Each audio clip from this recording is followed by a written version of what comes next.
स्वागत है आप सभी का आपके अपने YouTube चैनल पोस्टल एबीसी पर। आज की वीडियो में आसाम सर्कल का पीएसए का 2023 का जो क्वेश्चन पेपर है उसके डिपार्टमेंट और जीके के क्वेश्चंस को कवर करेंगे। इसके मैथ और रीजनिंग वाले पोर्शन के लिए आपको डिस्क्रिप्शन में लिंक मिल जाएगा।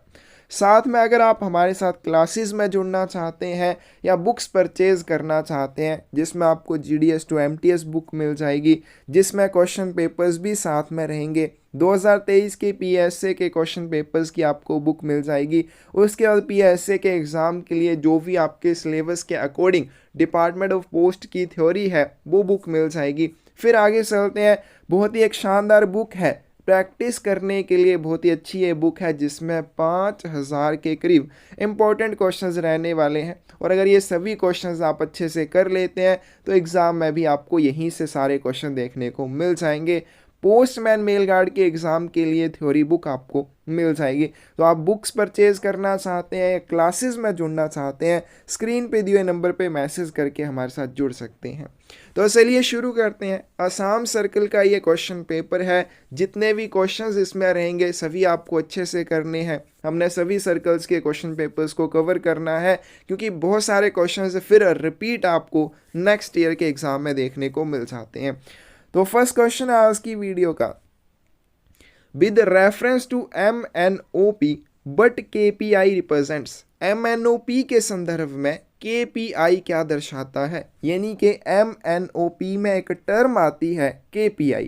तो सबसे पहले MNOP की फुल फॉर्म आपको पता होनी चाहिए, मेल नेटवर्क ऑप्टिमाइजेशन प्रोजेक्ट। तो आईटी मॉडर्नाइजेशन प्रोजेक्ट का ये क्वेश्चन है कि मेल नेटवर्क ऑप्टिमाइजेशन प्रोजेक्ट में KPI किसको दर्शाता है।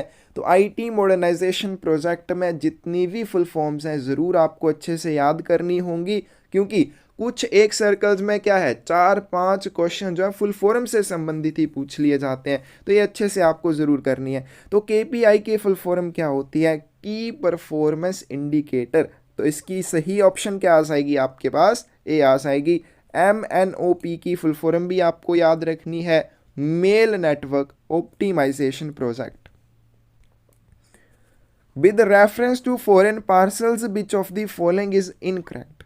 तो ये मैंने पिछली वीडियो में भी बोला था जब हमने आंध्र प्रदेश सर्कल का पीएसए का क्वेश्चन पेपर किया था कि क्वेश्चन हमेशा ध्यान से आपने पढ़ना है। आपसे क्या पूछा गया है, यहाँ पर क्या पूछा गया है कि इनमें से कौन सा इनकरेक्ट है। ये नहीं आपसे पूछा गया कि कौन सा करेक्ट है, ये पूछा गया कि कौन सा गलत है।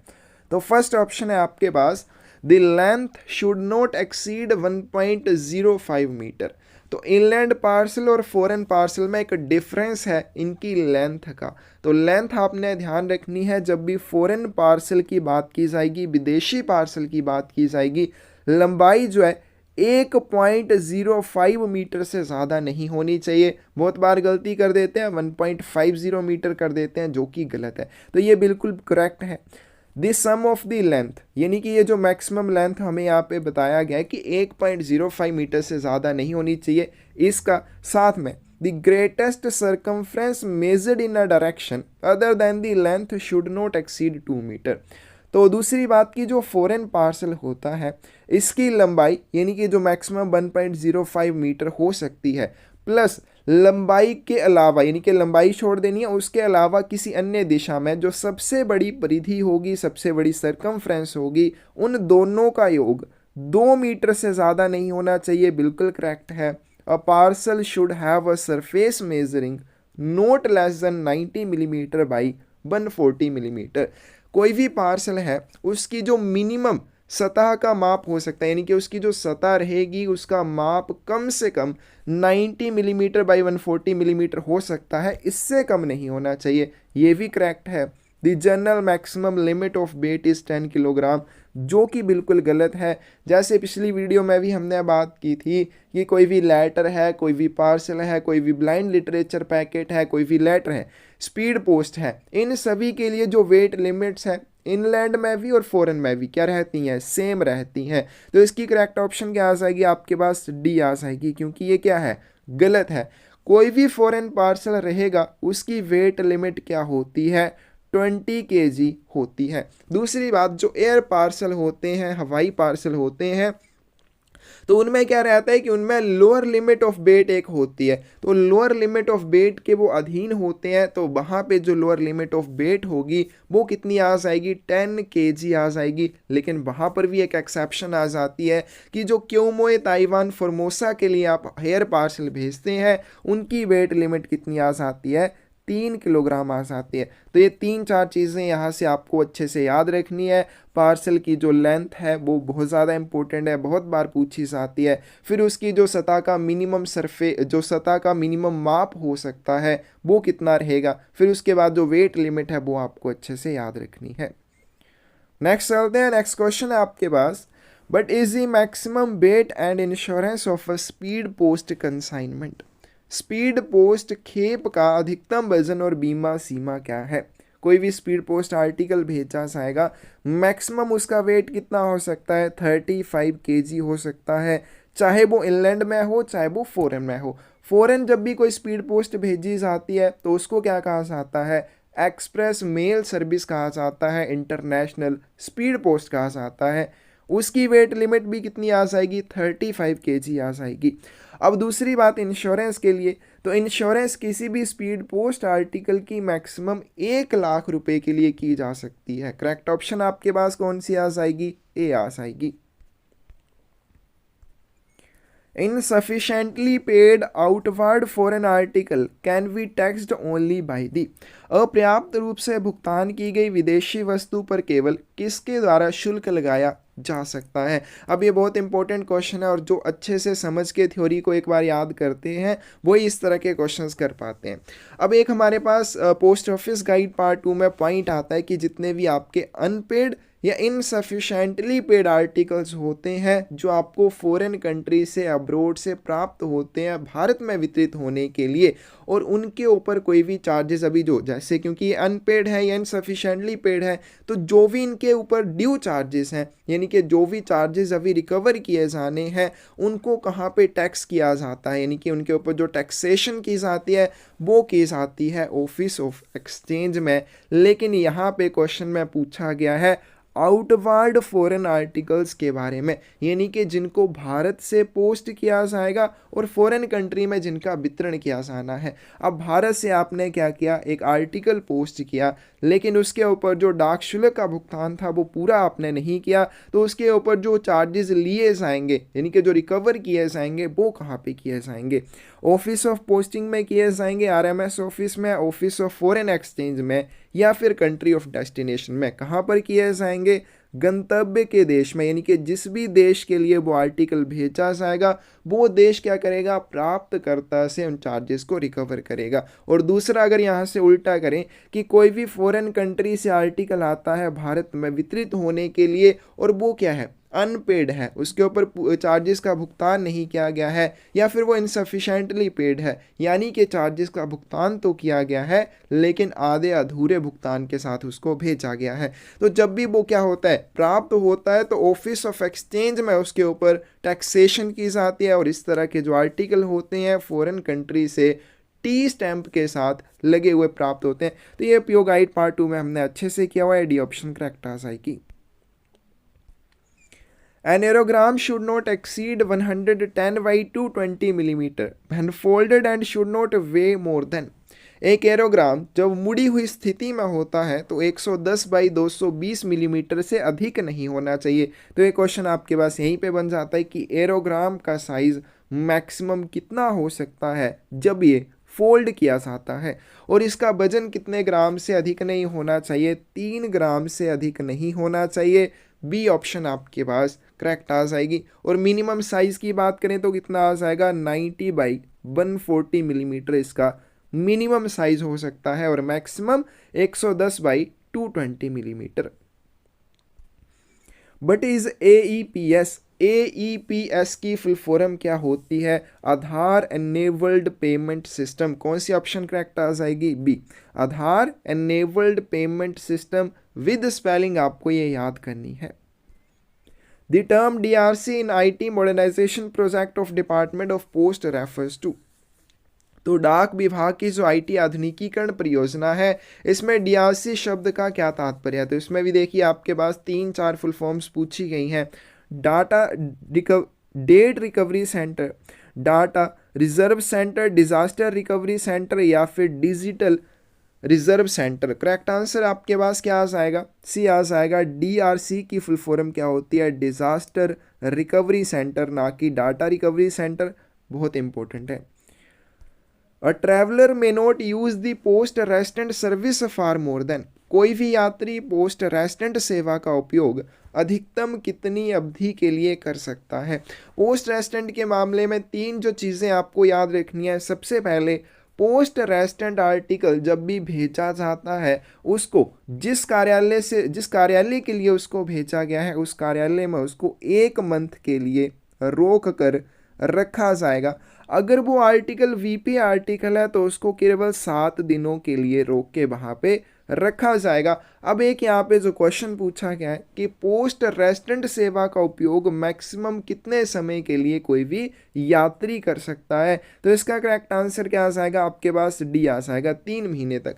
यानी कि अगर मैं कहीं भी घूमने पर जाता हूँ तो उस जगह पर रहकर मैं पोस्ट रेस्टेंट सुविधा का लाभ 3 महीने तक के लिए उठा सकता हूँ। उसके बाद मुझे पोस्ट रेस्टेंट सुविधा का लाभ वहाँ पर नहीं मिलेगा। अगर मेरे लिए कोई article as a poste restante article भेजा जाता है तो 1 महीने तक वहाँ पे रोक के रखा जाएगा, कहाँ, जिस डाकघर के लिए इसे भेजा गया है। और अगर ये BP आर्टिकल है तो इसको 7 दिनों की अवधि के लिए वहाँ पर रोक कर रखा जाएगा। आगे चलते हैं। Speed post receipts have, speed post की रसीदों पर होता है, तो जो स्पीड पोस्ट की रसीद आपको दी जाती है उसमें क्या रहता है, 13 digit alpha numeric code. Alpha numeric क्या होता है, जिसमें आपके लेटर्स भी आ जाते हैं, यानी कि ABCD इस तरह से लेटर्स भी आ जाएंगे। और इसमें क्या आ जाएंगे आपके 0 से लेके 1 to 9 तक, यानी कि 0 से लेके 9 तक कोई भी अंक हो सकते हैं। तो स्पीड पोस्ट जो कोड रहता है वो कैसा रहता है, या फिर आपने जो बार कोड भी देखा होगा उसके ऊपर भी क्या रहता है, 13 डिजिट का अल्फा न्यूमेरिक कोड रहता है। उसमें ABCD इस तरह से लेटर्स भी होते हैं और साथ में उसमें अंक भी रहते हैं। Articles addressed to person who are dead will be treated as, जिन व्यक्तियों की मृत्यु हो चुकी है उन्हें संबोधित लेख को क्या माना जाएगा। मान लीजिए कोई डाक वस्तु किसी ऐसे व्यक्ति को भेजी जाती है जिसकी मृत्यु हो चुकी है, तो उस आर्टिकल को क्या माना जाएगा, अनक्लेम्ड माना जाएगा, लावारिस माना जाएगा। Registration charges for foreign letters, विदेशी पत्र के लिए पंजीकरण शुल्क कितना लगता है, 25 रुपीज़, 50 रुपीज़, 70 या फिर 100। करेक्ट आंसर क्या आ जाएगा, 80। पहले 70 रुपये लगते थे लेकिन अब 150 रुपये लगते हैं।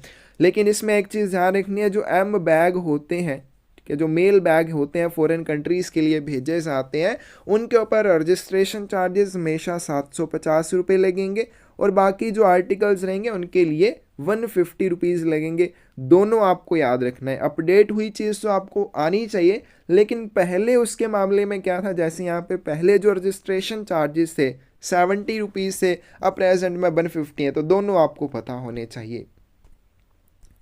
Compensation for loss of speed post article is equal to, speed post लेख के नुकसान का मुआवजा आपको कितना दिया जाएगा। अगर स्पीड पोस्ट आर्टिकल के पहुंचने में देरी होती है तो आपको स्पीड पोस्ट चार्जेस दिए जाते हैं, लेकिन अगर स्पीड पोस्ट आर्टिकल को कोई नुकसान हो जाता है उस मामले में आपको जो कंपनसेशन या मुआवजा दिया जाएगा वो क्या है, double the speed post charges और ₹1000 विच आवर इज लेस। या तो स्पीड पोस्ट चार्जेस का आपको 2 गुना दिया जाएगा या फिर 1000 रुपये, दोनों में से जो भी कम होगा वो आपको मुआवजे के रूप में दिया जाएगा।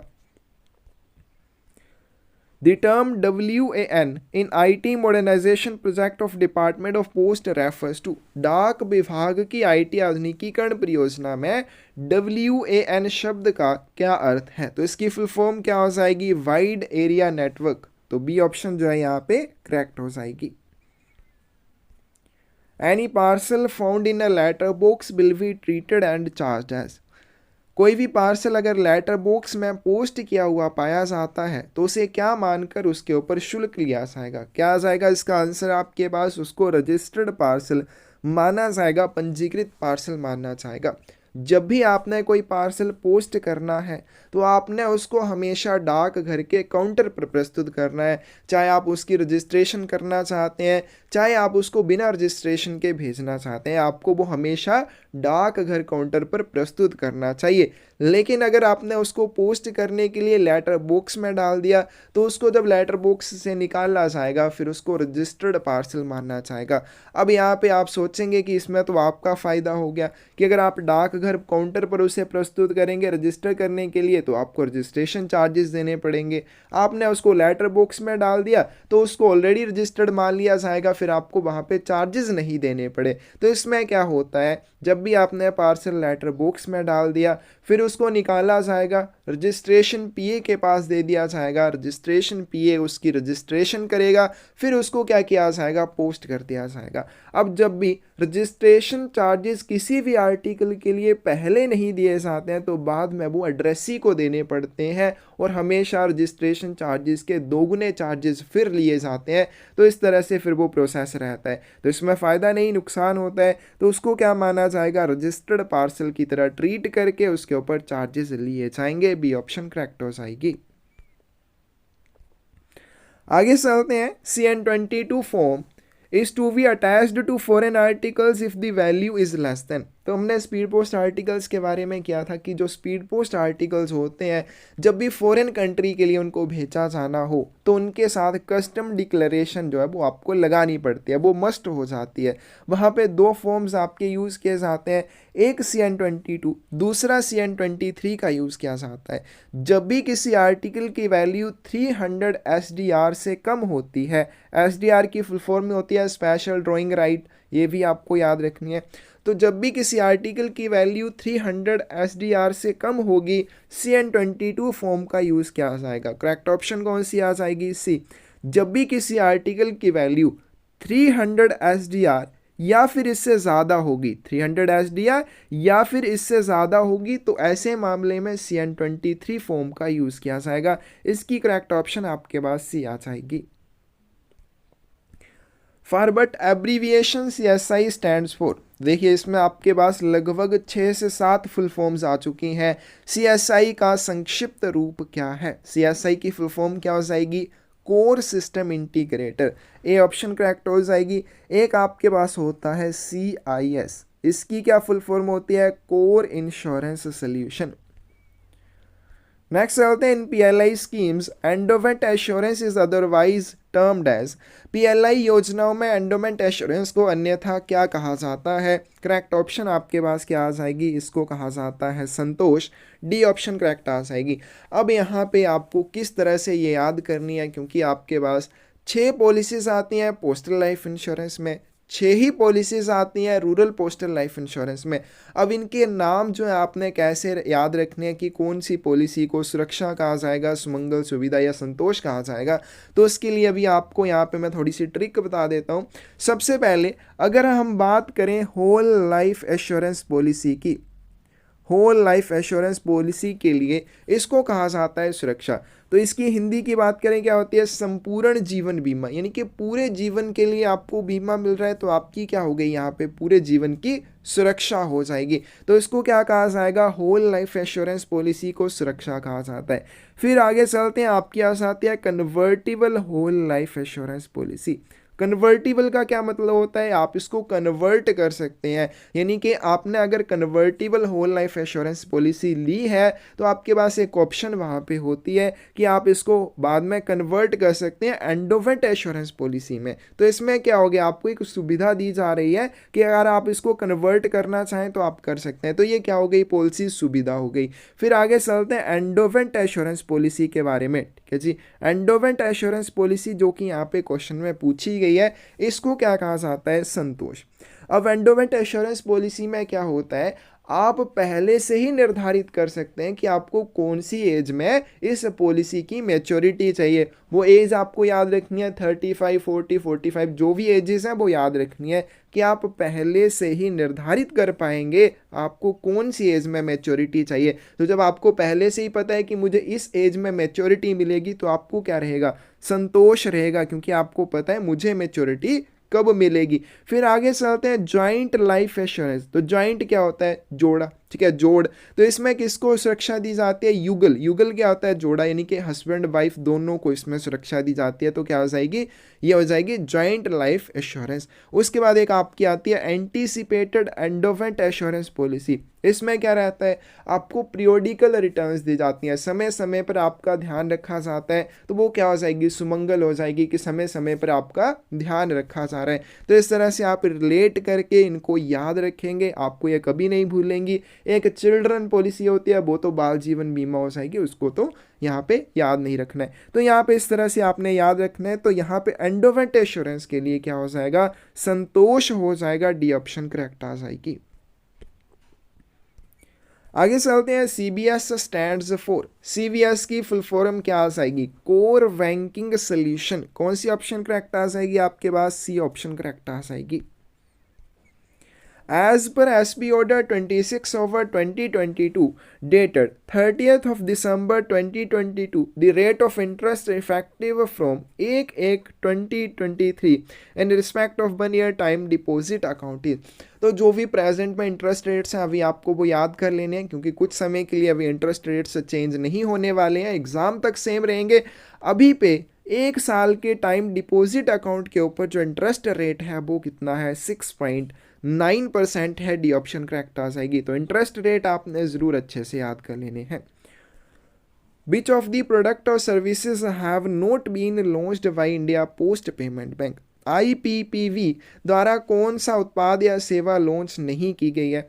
तो यूपीआई की है, इसमें आपको सेवा मिल जाती है, सर्विस मिल जाती है। उसका डोमेस्टिक मनी ट्रांसफ़र की मिल जाती है, वर्चुअल डेबिट कार्ड आपको मिल जाता है, लेकिन आपको प्रिंटेड पासबुक नहीं मिलती, क्योंकि ये एक ऑनलाइन अकाउंट है, इसमें आपको प्रिंटेड पासबुक की सुविधा नहीं मिलेगी। डी ऑप्शन करेक्ट हो जाएगी।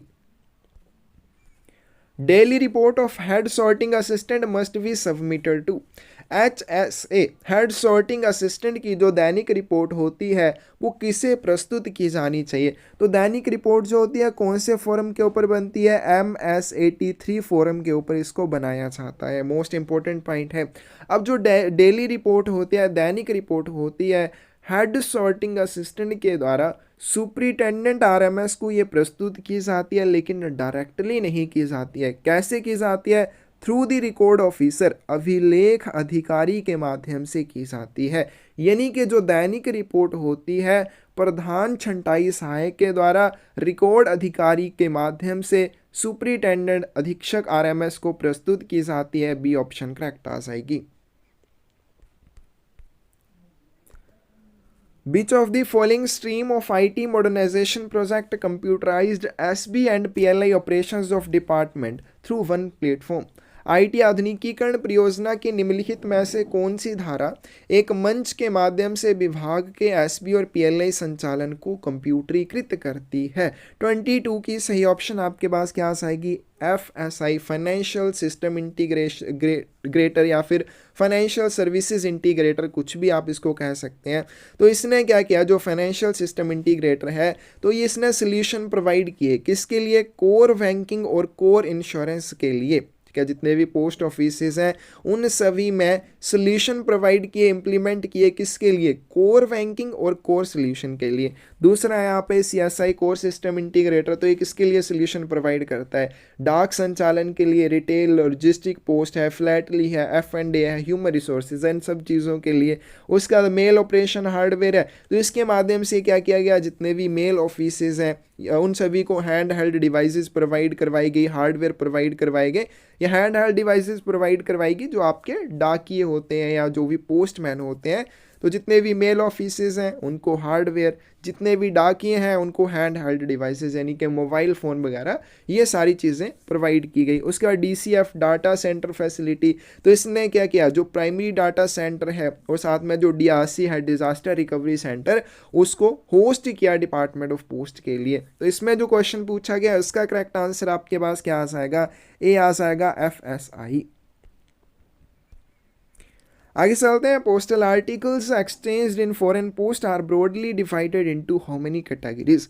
विदेशी डाक में आदान प्रदान की जाने वाली डाक वस्तुओं को आमतौर पर कितनी श्रेणियों में विभाजित किया गया है? करेक्ट आंसर क्या आ जाएगा आपके पास? बी आ जाएगा। तो जैसे इनलैंड पोस्ट में, अंतर्देशीय डाक में डाक वस्तुओं की 10 श्रेणियां हैं, उसी तरह से फॉरेन पोस्ट में जो आर्टिकल्स हैं उनको मोटे तौर पर 2 ही श्रेणियों में डिवाइड किया गया है। 2 श्रेणियां कौन सी हैं? एक लेटर पोस्ट आ जाएगी, दूसरी आपके पास पार्सल पोस्ट आ जाएगी। अब लेटर पोस्ट में क्या क्या आ जाता है? इसमें लेटर्स आ जाते हैं, इसमें पोस्ट कार्ड आ जाते हैं, इसमें एरोग्राम्स आ जाते हैं, इसमें प्रिंटेड पेपर आपके पास आ जाएंगे। यानी कि पार्सल पोस्ट के अलावा बाकी जितनी भी डाक वस्तुएं आपके पास होंगी वो सारी लेटर पोस्ट में आ जाएंगी, चाहे वो फिर न्यूज़पेपर है, प्रिंटेड पेपर है, स्मॉल पैकेट है या अन्य कोई और श्रेणी है। आगे चलते हैं। नेक्स्ट क्वेश्चन है, post offices are divided into how many classes? डाक घरों को कितने वर्गों में बांटा गया है? अब ये क्वेश्चन तो मेरे जैसा कोई होगा जिसको नहीं आता होगा, ये बहुत ही आसान क्वेश्चन है। कितने वर्गों में बांटा गया है? 3 वर्गों में बांटा गया है। 24th की सी ऑप्शन करेक्ट आ जाएगी। कौन से 3 वर्ग हैं? एक आपके पास हेड ऑफिस आ जाएगा, दूसरा आपके पास सब ऑफिस आ जाएगा, तीसरा आपके पास क्या आ जाएगा? ब्रांच ऑफिस आ जाएगा। इंपॉर्टेंट क्वेश्चन है और बहुत ही आसान क्वेश्चन भी है। नेक्स्ट क्वेश्चन है आपके पास, NI with reference to IT modernisation stands for? IT आधुनिकीकरण के संदर्भ में NI का क्या अर्थ है? तो NI की फुल फॉर्म क्या हो जाएगी? Network integrator. इसके साथ एक और टर्म आपको याद रखनी है, NSP, network service provider. Foreign parcels posted in branch offices cannot be insured for more than। शाखा कार्यालयों में पोस्ट किए गए विदेशी पार्सल का बीमा अधिकतम किस सीमा तक किया जा सकता है? कोई भी फॉरेन पार्सल आप किसी भी ब्रांच ऑफिस में बुक करवाते हैं तो उसका बीमा मैक्सिमम 600 रुपीज़ के लिए किया जा सकता है। बी ऑप्शन करेक्ट आ जाएगी। The preservation period of work papers of RMS offices and sections is। RMS कार्यालय या फिर अनुभागों के कार्यपत्रों की संरक्षण अवधि क्या है? तो कितने समय के लिए इनको संभाल के रखा जाएगा? 18 महीनों के लिए संभाल के रखा जाएगा। नेक्स्ट है आपके पास, in case SB account balance not raised to ₹500 at the end of financial year, how much amount will be deducted as account maintenance fee? यदि वित्तीय वर्ष के अंत में SB खाते की शेष राशि 500 रुपये तक नहीं बढ़ाई जाती है, यानी कि आपके फाइनेंशियल ईयर के एंड में आपके खाते में यदि बैलेंस 500 रुपये से कम है तो खाता रख रखाव शुल्क के रूप में कितनी राशि काट ली जाएगी? तो सही आंसर क्या आ जाएगा आपके पास? बी आ जाएगा। 50 रुपये मेंटेनेंस फ़ी के रूप में काट लिए जाएंगे। Disposal of surplus funds at sub office may be disposed by among of the following ways। उप कार्यालय में अधिशेष निधियों का निपटान निम्नलिखित में तरीकों से किया जा सकता है। अब मान लीजिए कोई भी सब ऑफिस है, उसकी एक लिमिट होती है कैश रखने की, अब वो है लिमिट 40,000 रुपये। अब किसी भी कंडीशन में क्या होता है, अगर उसके पास ये लिमिट से ज़्यादा कैश हो जाता है, लिमिट है 40,000 रुपये, उसके पास हो जाते हैं 1,00,000 रुपये। अब उसके पास क्या हो गया? 60,000 रुपये एक्स्ट्रा हो जाएंगे। तो उन 60,000 रुपयों का वो निपटान कैसे करेगा? बाय रिमिटांसेस टू दी ट्रेजरी और bank in the case of सब ऑफिसेज सिचुएटेड एट ट्रेजरी और बैंक स्टेशंस। कोषागार या बैंक स्टेशनों पर स्थित उप कार्यालयों के मामले में कोषागार या बैंक को प्रेषण द्वारा, यानी कि अगर वो उप कार्यालय ट्रेजरी स्टेशन पर स्थित है या बैंक स्टेशन पर स्थित है, ऐसी स्थिति में वो कैश को रिमिट कर सकता है ट्रेजरी में या बैंक में। दूसरी बात, बाय रिमिटांस टू अनदर सब ऑफिस, वो दूसरे उप कार्यालय को धन प्रेषण कर सकता है, यानी कि वो 60,000 रुपये उसके पास जो एक्स्ट्रा है वो किसी दूसरे सब ऑफिस को भेज सकता है। बोथ ए एंड वी, इनमें से कोई भी नहीं। सही आंसर आपके पास क्या आ जाएगा? सी आ जाएगा। ऊपर दोनों तरीकों के माध्यम से जो एक्सेस कैश उसके पास होगा उसका निपटान वो कर पाएगा। According to post office guide part 2 which of the following is correct? Post office guide भाग 2 के अनुसार निम्नलिखित में से कौन सा सही है? Undeliverable correspondence is returned to the country of origin and delivered to the sender on payment of charges due if any। अवितरित पत्राचार को मूल देश में वापस कर दिया जाएगा, यानी कि जो भी आर्टिकल्स वितरित नहीं हो पाते हैं उनको और ये कंट्री ऑफ ओरिजिन क्या होता है, जहाँ से आर्टिकल को पहली बार पोस्ट किया जाता है वो उस आर्टिकल के लिए क्या हो जाती है, कंट्री ऑफ ओरिजिन हो जाती है। तो अवितरित पत्राचार को मूल देश में वापस कर दिया जाएगा। मूल देश क्या हो जाएगा, जिस देश से ओरिजिनली उस आर्टिकल को पोस्ट किया गया था। और देश शुल्क यदि कोई भी है उसका भुगतान करने पर वो आर्टिकल प्रेषक को सौंप दिया जाएगा। Post cards which do not bear the address of the sender are not returned. जिन पोस्ट कार्डों पर प्रेषक का पता नहीं होता है उन्हें वापस नहीं किया जाएगा। अब हमें पूछा गया है कौन सा सही है, दोनों ही सही है, सी ऑप्शन आपके पास करेक्ट आ जाएगी। अब इसमें 2-3 चीज़ें जो आपको और याद रखनी है, तो जो भी अनडिलीवरेबल कोरेस्पोंडेंस होगा उसको क्या किया जाएगा, कंट्री ऑफ ओरिजिन को वापस कर दिया जाएगा। फिर वहाँ पे वो सेंडर को वितरित किया जाएगा। कैसे किया जाएगा, जो भी ड्यू चार्जेस होंगे उस आर्टिकल के ऊपर उन ड्यू चार्जेस का भुगतान करने के बाद प्रेषक को वो आर्टिकल सौंपा जाएगा। आगे चलते हैं, पोस्ट कार्ड यदि कोई भी है, लेकिन ध्यान रखना वो पोस्ट कार्ड रजिस्टर्ड नहीं होना चाहिए, पंजीकृत नहीं होना चाहिए। तो उसमें अगर सेंडर का एड्रेस नहीं है, मान लीजिए कोई भी पोस्ट कार्ड है वो रजिस्टर्ड भी नहीं है, उसके ऊपर सेंडर का एड्रेस भी नहीं है, तो उसको किसी भी कंडीशन में वापस नहीं किया जाएगा। इसके साथ में जो अनरजिस्टर्ड प्रिंटेड पेपर रहते हैं, ठीक है, अपंजीकृत प्रिंटेड पेपर होंगे किताबों के अलावा, ठीक है, इसमें बुक्स वाले जो प्रिंटेड पेपर्स रहेंगे उनको नहीं आप इंक्लूड करेंगे। उसके अलावा जो भी अनरजिस्टर्ड प्रिंटेड पेपर होंगे जिनकी कोई भी वैल्यू नहीं होगी उनको भी रिटर्न नहीं किया जाएगा। कब तक रिटर्न नहीं किया जाएगा, जब तक कि प्रेषक ने उनकी वापसी के लिए रिक्वेस्ट ना की हो, आवेदन ना किया हो। इसका करेक्ट आंसर क्या आ जाएगा, सी आ जाएगा। But is the expansion of terminology IPVS की फुल फॉर्म आपसे पूछी गई है, तो इसकी फुल फॉर्म क्या हो जाएगी, India post visibility system. Correct answer आपके पास क्या आ जाएगा, डी आ जाएगा। Disaster recovery centre is located at, आपदा रिकवरी केंद्र कहाँ पर स्थित है। करेक्ट आंसर क्या आ जाएगा, PTC मैसूर में स्थित है। अब यहाँ पे 2 इंपॉर्टेंट चीज़ें, एक डाटा सेंटर कहाँ पर स्थित है, मुंबई में स्थित है। कब से वहाँ पर कार्यरत है, 3/4/2013 से, यानी कि 3 अप्रैल 2013 से वहाँ पर कार्यरत है। दूसरा चलते हैं DRC, जो क्वेश्चन आपसे पूछा गया है, PTC मैसूर में स्थित है और कब से, 15/5/2015 से वहाँ पर कार्यरत है। बहुत इंपॉर्टेंट है।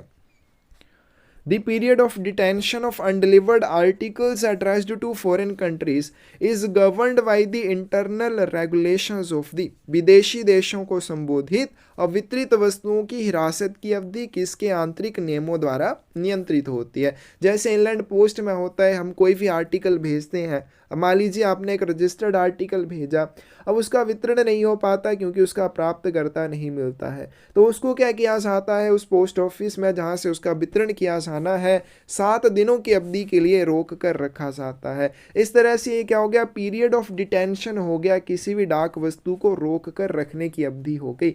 अब अगर कोई भी देश के लिए, अब किसी भी फॉरेन कंट्री के लिए जब कोई आप आर्टिकल भेजते हैं तो उस देश में अगर उस आर्टिकल का प्राप्तकर्ता नहीं मिलता है या अन्य कोई भी और परिस्थिति होती है तो उस आर्टिकल को वहाँ पर रोक कर रखने की जो अवधि रहेगी वो कितनी रहेगी। इस चीज़ का डिसीजन कौन लेता है, कौन लेगा, कंट्री ऑफ डेस्टिनेशन, गंतव्य देश लेता है। यानी कि गंतव्य देश के जो आंतरिक नियम होते हैं उन्हीं के अनुसार किसी भी डाक वस्तु को वहाँ पर रोक कर रखा जाता है। उस देश के जो आंतरिक नियम होते हैं वही डिसाइड करते हैं पीरियड ऑफ डिटेंशन को। Complaints regarding relating to loss और डैमेज टू अ रजिस्टर्ड और insured article where a claim for compensation is made should be preferred with in.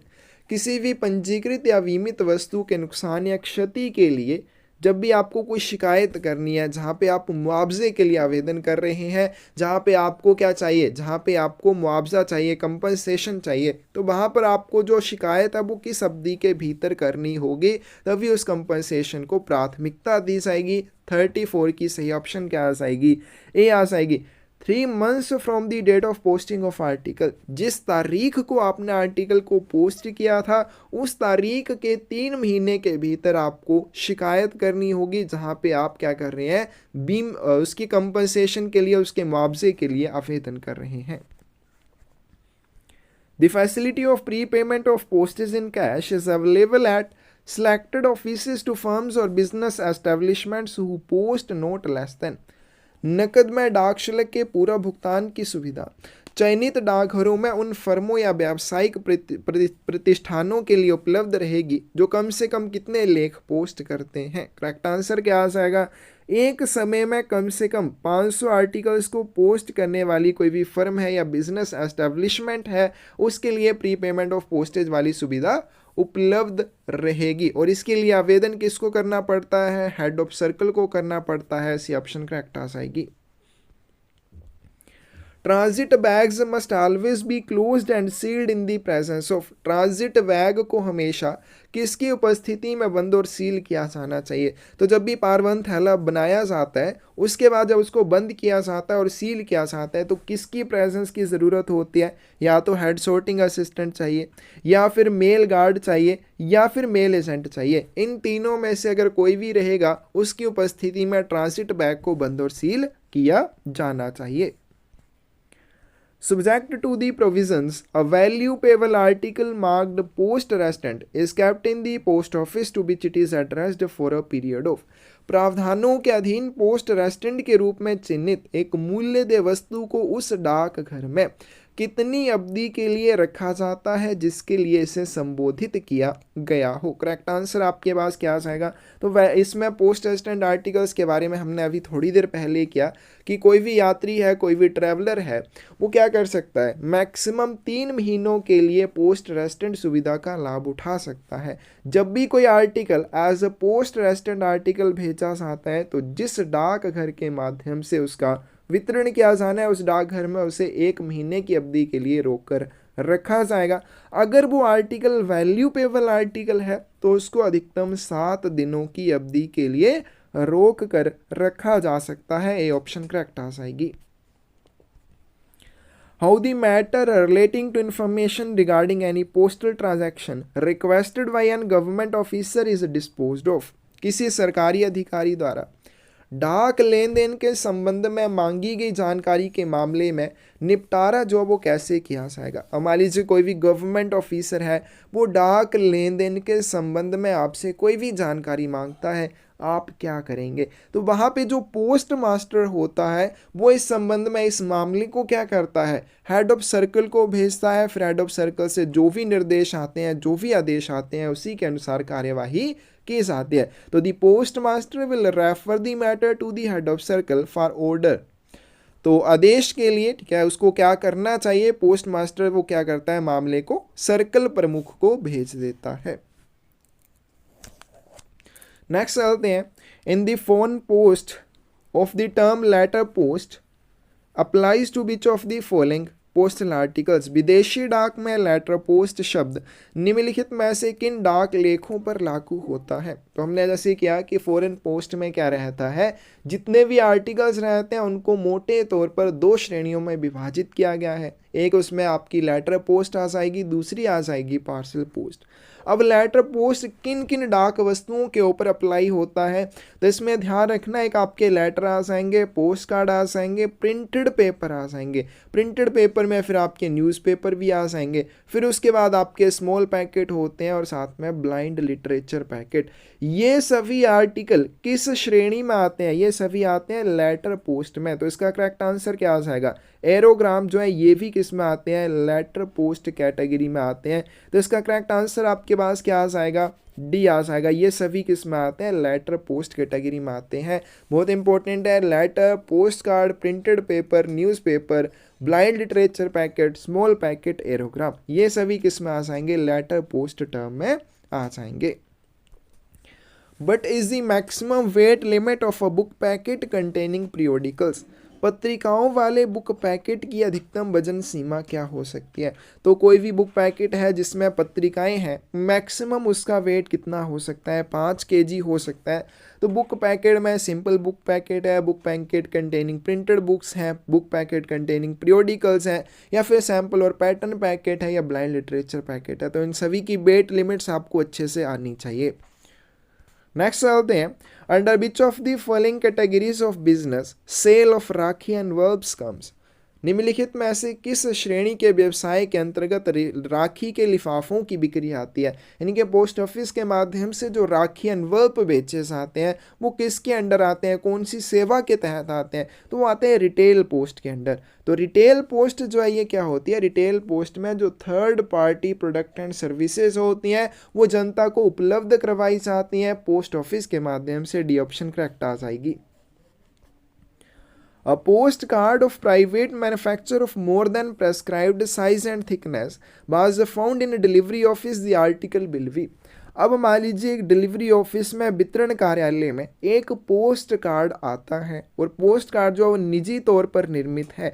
अब उसका जो एक पोस्ट कार्ड के लिए क्या होता है, निर्धारित साइज़ है, निर्धारित उसकी थिकनेस है कि इससे ज़्यादा इसकी मोटाई नहीं होनी चाहिए, इससे ज़्यादा इसका साइज़ नहीं होना चाहिए, लेकिन वो उनको सेटिस्फाई नहीं करता है, यानी कि उसका जो साइज़ है या थिकनेस है निर्धारित किए हुए साइज़ और थिकनेस से ज़्यादा है। ऐसी कंडीशन में क्या किया जाएगा? तो उस तरह के पोस्ट कार्ड को लेटर माना जाता है, पत्र माना जाता है। फिर उसके ऊपर चार्जेस लिए जाते हैं। कैसे लिए जाते हैं? किसी भी पत्र पर दे न्यूनतम डाक शुल्क और पहले से भुगतान किए गए डाक शुल्क के बीच का अंतर जो भी रहेगा वो शुल्क आपसे लिया जाएगा। आगे क्वेश्चन फिर से आएगा, वहाँ पर और अच्छे से मैं समझाऊंगा कि कितने चार्जेस लिए जाएंगे। तो इतना आपको ध्यान रखना, इस तरह के पोस्ट कार्ड को जो निर्धारित आकार और निर्धारित मोटाई से कम या ज़्यादा है उसको पत्र माना जाएगा, यानी कि जब वो शर्तों का उल्लंघन करेगा उसको पत्र माना जाएगा। जब पत्र माना जाएगा तो उसके ऊपर चार्जेस लिए जाएंगे। कितने लिए जाएंगे? एक पत्र के ऊपर लगने वाले जो न्यूनतम चार्जेस हैं वो कितने हैं? 5 रुपये।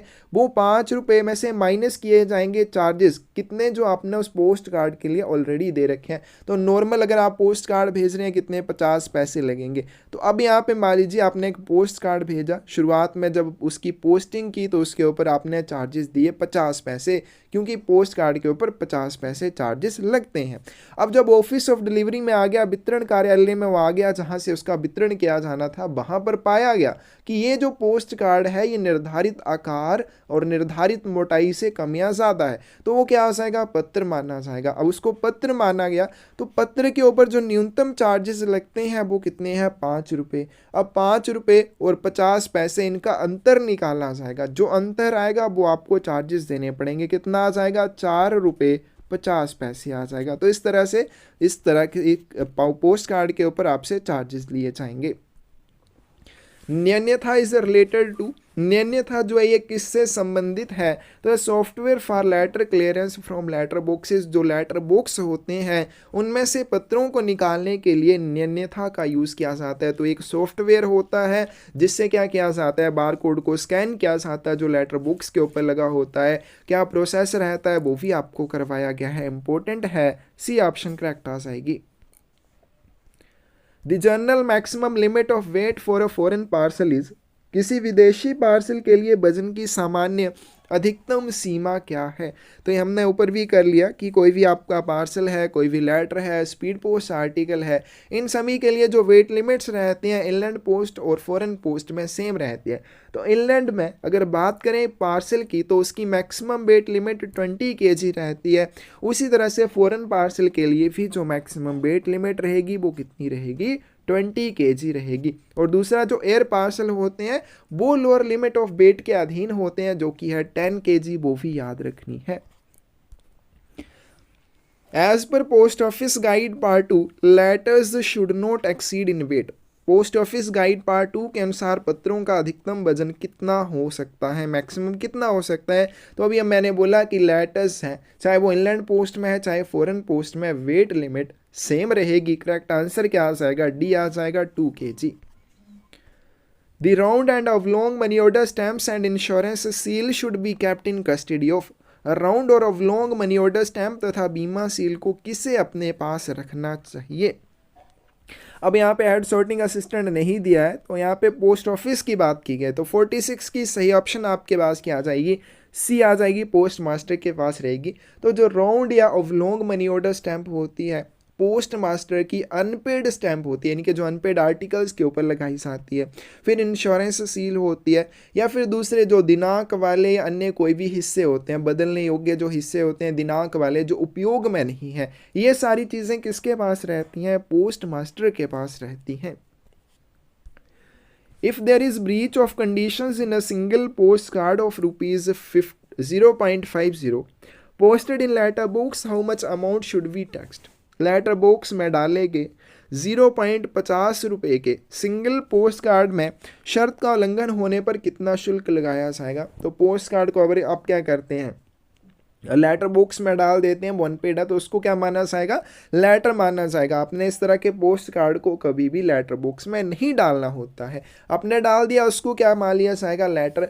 और फिर उसके ऊपर कैसे चार्जेस लिए जाएंगे, जैसे मैंने अभी पीछे आपको समझाया, 2-3 क्वेश्चन पहले हमारे पास जो क्वेश्चन आया था कि जब भी पोस्ट कार्ड निर्धारित शर्तों का उल्लंघन करता है, उसमें एक ये शर्त भी आती है, आपने इसे लेटर बॉक्स में नहीं डालना है लेकिन आप इसको डाल देते हैं, तो इसको क्या माना जाएगा, इसको माना जाएगा लेटर। और जब भी किसी पोस्ट कार्ड को लेटर मानना चाहता है तो उसके ऊपर आपको फिर चार्जेस देने पड़ते हैं। कितने देने पड़ते हैं, किसी भी पत्र के ऊपर जो चार्जेस आपसे न्यूनतम लिए जाते हैं, तो कोई भी आप जब लेटर पोस्ट करते हैं तो उसके ऊपर मिनिमम आपको कितने चार्जेस देने पड़ते हैं, 5 रुपये देने पड़ते हैं। ये माइनस किया जाएगा, माइनस क्या किया जाएगा, ऑलरेडी आपने उस पोस्ट कार्ड के लिए जितने चार्जेस दे दिए हैं वो कितने हैं, 50 पैसे। तो 5 रुपये माइनस 50 पैसे, आप जो भी अंतर निकल के आएगा वो आपको चार्जेस के रूप में देना पड़ेगा। करेक्ट आंसर क्या आ जाएगा, 4.5 रुपये, 4 रुपये 50 पैसे। The letter A standing from left in the term दर्पण refers to, दर्पण शब्द में बाईं ओर से आने वाला अक्षर A क्या दर्शाता है। अब बाईं ओर से कौन सा अक्षर आएगा, ये वाला, तो इसकी फुल फॉर्म क्या होती है, digital advancement of rural post office for a new India. अब यहाँ पे जो A है इसकी फुल फॉर्म क्या आ जाएगी, एडवांसमेंट आ जाएगी, 48 की A ऑप्शन आपके पास करेक्ट हो जाएगी। नेक्स्ट आते हैं, when a registered article of the letter mail or a parcel is received in the office of delivery in a damaged condition, a notice will be sent by the postmaster of that office to the addressee requesting him to attend the post office within how many days, in the case of foreign article to take delivery of it either personally or through an agent। जब पत्र या parcel का कोई पंजीकृत लेख क्षतिग्रस्त स्थिति में वितरण कार्यालय में प्राप्त होता है तो उस कार्यालय के पोस्ट मास्टर द्वारा विदेशी डाक वस्तु होने के मामले में इसकी डिलीवरी व्यक्तिगत रूप से या किसी एजेंट के माध्यम से लेने के लिए प्राप्तकर्ता को एक नोटिस भेजा जाएगा जिसमें कितने दिनों के भीतर उसे डाक घर में उपस्थित होने का अनुरोध किया जाएगा। करेक्ट आंसर क्या आ जाएगा, 15 दिन। अब मान लीजिए कोई भी रजिस्टर्ड आर्टिकल है, ठीक है, कोई भी पंजीकृत लेख है, चाहे वो पत्र डाक का है चाहे वो पार्सल डाक का है, वितरण कार्यालय में प्राप्त होता है लेकिन वो डैमेज्ड कंडीशन में है, क्षतिग्रस्त स्थिति में है, उसको कोई नुकसान पहुंचा हुआ है। ऐसी कंडीशन में उस आर्टिकल को कभी भी पोस्टमैन को नहीं दिया जाता कि पोस्टमैन उसकी डिलीवरी करे। इस तरह के आर्टिकल के बारे में क्या किया जाता है, जो डिलीवरी ऑफिस का पोस्ट मास्टर होता है वो प्राप्तकर्ता को एक नोटिस भेजता है। उस नोटिस के माध्यम से वो प्राप्तकर्ता को रिक्वेस्ट करता है कि आप पोस्ट ऑफिस में आकर अपनी डाक वस्तु का वितरण लें। तो इस तरह के आर्टिकल कभी भी डाकिए को वितरण के लिए नहीं दिए जाते। तो वहाँ पर क्या होता है, एक समय दिया जाता है। अगर वो इनलैंड आर्टिकल है, अंतर्देशीय डाक वस्तु है, तो प्राप्तकर्ता को 7 दिन का समय दिया जाएगा कि 7 दिन के भीतर आकर आप पोस्ट ऑफिस से अपनी डाक वस्तु का वितरण लें। लेकिन अगर वहीं पर वो आर्टिकल फॉरेन आर्टिकल है, विदेशी डाक वस्तु है, तो उस मामले में 15 दिन का समय प्राप्तकर्ता को दिया जाएगा। उस नोटिस के माध्यम से उसको इन्फॉर्म किया जाएगा कि 15 दिन के भीतर आकर अपनी डाक वस्तु का वितरण आप ले सकते हैं। Night post office working can be extended up to 8:30 p.m. and also kept open on Sunday under the orders of the। किसके आदेशों के तहत रात्रि डाकघरों के कामकाज को रात 8:30 बजे तक बढ़ाया जा सकता है और रविवार को भी उन्हें खुला रखा जा सकता है। तो 50th की सही ऑप्शन आपके पास क्या आ जाएगी? ए आ जाएगी, डायरेक्टर जनरल पोस्ट, महानिदेशक डाक। अब मोस्ट इंपॉर्टेंट क्वेश्चन बनता है कि किसी भी डाकघर के जो कामकाज के घंटे हैं वो कौन निर्धारित करता है? सभी को आंसर आ जाएगा कि हेड ऑफ सर्कल होगा, लेकिन अगर पूछ लिया जाए कि नाइट पोस्ट ऑफिस जो होते हैं उनके कामकाज के घंटों को कौन निर्धारित करता है, तो बहुत सारे गलती करते हैं, डायरेक्टर जनरल पोस्ट कर देते हैं, जो कि गलत है। तो किसी भी नाइट पोस्ट ऑफिस के, क्योंकि वो नाइट पोस्ट ऑफिस है तो वो भी पोस्ट ऑफिस, तो ऐसी कंडीशन में उसके जो कामकाज के घंटे होंगे वो भी हेड ऑफ सर्कल के द्वारा निर्धारित किए जाएंगे। लेकिन जब भी बात आएगी कि किसी भी डाकघर के कामकाज के घंटों को बढ़ाएगा कौन, एक्सटेंड कौन करेगा, तब आपका आंसर सिर्फ महानिदेशक डाक आएगा, अदरवाइज आंसर क्या रहेगा? हेड ऑफ सर्कल रहेगा। आगे चलते हैं, जीके के क्वेश्चंस देख लेते हैं। It is important to have a good to be successful in your career. जितने भी क्वेश्चन पेपर्स के जीके के क्वेश्चंस है जरूर अच्छे से कर लेना, 6-7 क्वेश्चन आपके यहीं से ज़रूर बन जाएंगे। आपने करियर में सफल होने के लिए आपके पास क्या अच्छा होना ज़रूरी है? एटीट्यूड। फर्स्ट की सही ऑप्शन आपके पास क्या आ जाएगी? सी आ जाएगी। When was the quit India movement was launched by Mahatma Gandhi? Mahatma Gandhi द्वारा भारत छोड़ो आंदोलन की शुरुआत कब की गई थी? 8 अगस्त 1942 को की गई थी। सी ऑप्शन आपके पास करेक्ट आ जाएगी। Which of the following states does not share a boundary with Myanmar? निम्नलिखित में से कौन सा राज्य म्यांमार के साथ अपनी सीमा साझा नहीं करता है? तो म्यांमार के साथ जो सीमा साझा करते हैं वो है अरुणाचल प्रदेश, नागालैंड, मणिपुर और मिजोरम। तो इनमें कौन सा नहीं आया? आसाम नहीं आया। 53 की डी ऑप्शन करेक्ट हो जाएगी। The member of the Rajya Sabha are elected by. Rajya Sabha के सदस्यों का चुनाव किसके द्वारा किया जाता है? 54 की सी ऑप्शन करेक्ट आ जाएगी। राज्यों की विधानसभा के निर्वाचित सदस्यों के द्वारा किया जाता है। आगे चलते हैं। विच of the following is not a fundamental duty of a citizen?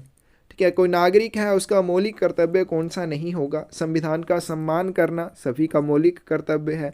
राष्ट्रीय ध्वज का और राष्ट्रगान का सम्मान करना भी मौलिक कर्तव्य है, लेकिन सरकार के प्रति सम्मान करना ये मौलिक कर्तव्यों में नहीं आता है। Ethics is the science of, नैतिकता जो है वो किसका विज्ञान है? कंडक्ट का, आचरण का। ठीक है, इसी ऑप्शन करेक्ट आ जाएगी। आगे चलते हैं। शहीद दिवस कब मनाया जाता है? तो 57 की सही ऑप्शन क्या आ जाएगी आपके पास? ए आ जाएगी। 30 जनवरी को मनाया जाता है। नेक्स्ट है आपके पास Jakham dam is located in which state? Jakham बांध जो है वो किस राज्य में स्थित है? सही ऑप्शन आपके पास क्या आ जाएगी? सी, राजस्थान में।